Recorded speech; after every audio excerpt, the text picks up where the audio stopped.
এ ভাই আপনার কিছু বলেন না কেন? এ ভাই আপনার কিছু বলেন না কেন? আজকে আমার কালকে আপনার কিছু না বললে হইব? আমাদেরকে বলছে 2:30 বাজে ফ্লাইট। হ্যাঁ 2:30 বাজে ফ্লাইট। এখানে আসছি, আসার পরে বলতেছে যে 5টা বাজে ফ্লাইট। আমি আসছি, আমার ফ্লাইট 12:25। আমি আসছি কটা বাজে জানেন? 11টা বাজে আসছি। 11টা বেশি আসছি আমি। সময় থাকে আরো 1 ঘন্টা আমার হাতে। তারপরে উনি এই যে অফিসার আছে না, সে আমাকে বলতেছে যে না দিতে পারবো না। 30,000 দিলে বলে দিকেন না। বলতেছে না দিতাম। বলতেছে আপনি আমাকে 30,000 টাকা দেন।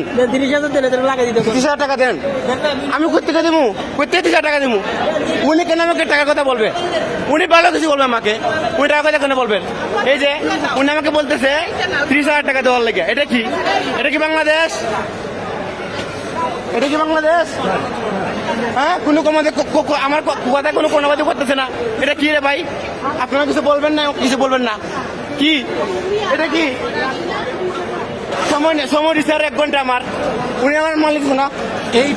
এই প্রবাসী ভাই যে বলছে ভাই আজকে আমার কালকে আপনারও হতে পারে, এটা বাস্তব কথা বলছে। এই ভিডিওটা সর্বোচ্চ শেয়ার করে দিবেন, প্রত্যেকটা মানুষ যেন দেখতে পারে। এরকম কাজ যেন কেউ না করতে পারে ভাই, না করতে পারে।